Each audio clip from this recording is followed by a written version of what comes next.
गिलुंड सभ्यता के बारे में आज अपना अध्ययन करेंगे। गिलुंड सभ्यता है और राजस्थान के राजसमंद जिले से प्राप्त हुई है। राजसमंद जिला।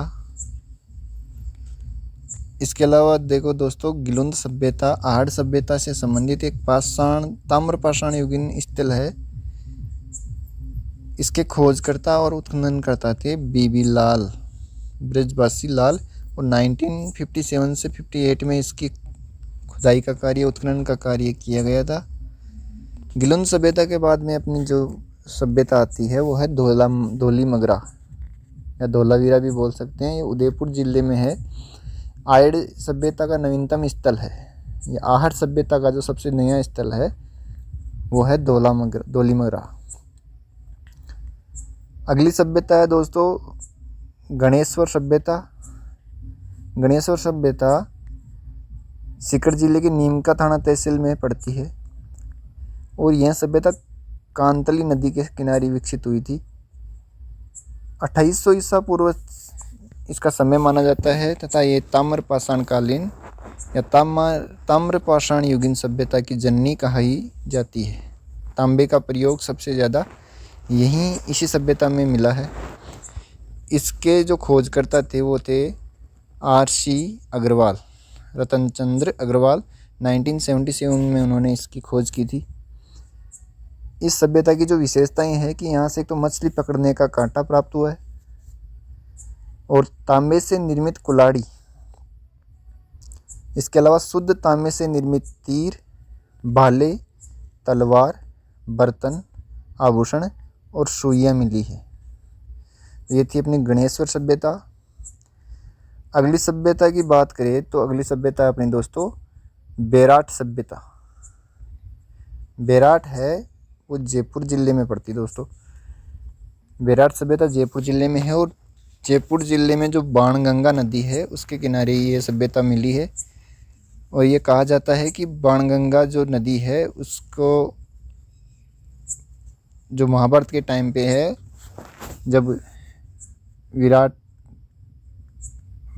अर्जुन और ये पांडव अज्ञातवास काट रहे थे, उस दौरान जब कौरवों ने विराट नगर पे हमला किया था पांडवों को ढूंढने के लिए, उस समय अर्जुन ने इस नदी को यहाँ से निकाला था, बाणगंगा नदी को, और एक तीर से इस बाण से इस तीर का इस नदी का उद्गम हुआ है, इसलिए इसे बाणगंगा नदी कहते हैं।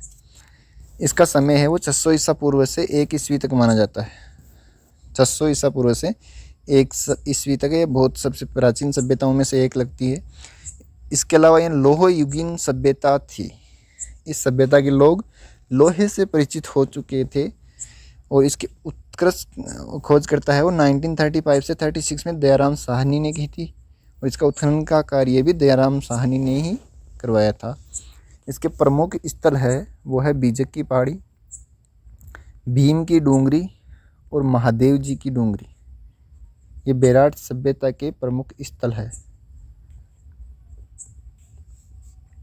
इसके अलावा दोस्तों यहाँ पे महाजनपद संस्कृति के साथ साक्ष्य मिले हैं। महाजनपद संस्कृति हुई थी। महाजनपद थे उस टाइम पर ये सभ्यता मिलती है। इसके अलावा मत्स्य जनपद की राजधानी है थी वो विराट नगर थी। मत्स्य जनपद जो था अलवर और आसपास का क्षेत्र, उसकी राजधानी थी विराट नगर। मत्स्य जनपद में देखो दोस्तों अपना आता है जयपुर, अलवर और भरतपुर। विराटपुर बेराट का पुराना नाम है, प्राचीन नाम है और यहाँ से महाभारत के भी साक्ष्य मिले। पांडवों ने देखो यहाँ पे दोस्तों 1 वर्ष का अज्ञातवास विराट नगर के राजा विराट के यहाँ व्यतीत किया था। यहाँ से इसके अलावा बौद्ध धर्म के साक्ष्य मिले हैं बीजक की पहाड़ियों से। बेराट से हमें गोलाकार बौद्ध मठ मिला है। इसके अलावा मौर्य संस्कृति के साक्ष्य मिले हैं। मौर्य समाज 322 ईसा पूर्व से 184 ईसा पूर्व तक था। इसके अलावा अशोक जो सम्राट थे उनके बाबरू शिलालेख बेराट से मिला है। बाबरू शिलालेख की खोज है वो कैप्टन बर्ट ने की थी और इसकी भाषा है वो प्राकृत भाषा है।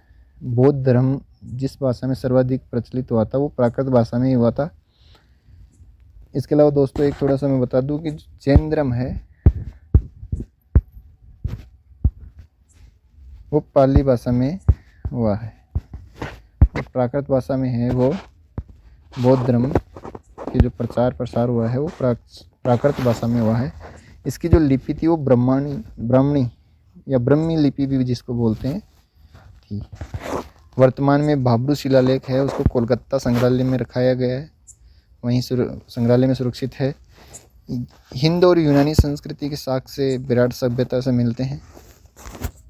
इसके अलावा दोस्तों यहाँ से चांदी के 36 चांदी के सिक्के प्राप्त हुए हैं। इनमें से 28 सिक्के यूनानी राजाओं के हैं और 28 में से 16 सिक्के मिनेंडर एक राजा हुए थे प्रसिद्ध हिंद यूनानी राजा, उनके मिले हैं। शेष जो 8 सिक्के हैं वो प्राचीन भारत के सिक्के या आहत पंचमार्क जिनको बोलते हैं, आहत सिक्के जिन्हें बोलते हैं, वो मिले हैं। ये थी अपनी मुख्य सभ्यताएं दोस्तों अपने आज जो पढ़ी है। इसके अलावा कुछ अन्य सभ्यताएं हैं जिनको हम जनरल अपन थोड़ा सा नॉलेज लेंगे। इन सभ्यताओं में सबसे पहले आती है दोस्तों सुनारी सभ्यता, जो झुंझुनू ज़िले में है। यहाँ से तांबा गलाने की भट्टियाँ मिली है। ये जो गणेश्वर सभ्यता थी वो भी झुंझुनू और सीकर ज़िले में मुख्यतः फैली हुई है और यहीं से एक सभ्यता और मिली है झुंझुनू ज़िले से, सुनारी सभ्यता, जहाँ से तांबा गलाने की भट्टियाँ मिली है। अगली जो सभ्यता है दोस्तों वो है रेड टोंक में है दोस्तों। यहाँ से लोहे के भंडार प्राप्त हुए हैं, इस कारण रेड को भारत का टाटा नगर कहते हैं। अगली सभ्यता है नलियासर जयपुर में मिला है। यह लोह युगीन सभ्यता थी। रंगमहल और पीलीबंगा सभ्यता अपने हनुमानगढ़ से मिली है। रंगमहल, पीलीबंगा और एक कालीबंगा सभ्यता भी हनुमानगढ़ जिले से थी, अपने पढ़ा। कालीबंगा सभ्यता थी ये कांस्य युगीन सभ्यता थी, कांस्य का प्रयोग यहाँ पे सबसे ज़्यादा किया जाता था और सिंधु घाटी सभ्यता के ये स्थल माने जाते हैं। अगली सभ्यता जो अपनी है वो है नगरी सभ्यता चित्तौड़गढ़ में है और नगरी का जो पुराना नाम है वो मध्यमिका भी मिलता है कहीं पे। और जो लास्ट जो अपनी सभ्यता है वो नगर टोंक में है और नगरी चित्तौड़गढ़ में है, इतना याद रख लेना दोस्तों। नगर सभ्यता है वो टोंक में मिली है और नगरी सभ्यता चित्तौड़गढ़ में मिली है। नगर सभ्यता का प्राचीन नाम था मालव नगर। दोस्तों आज के लिए इतना ही, हमारी सभ्यताओं का ये चैप्टर आज पूरा हुआ।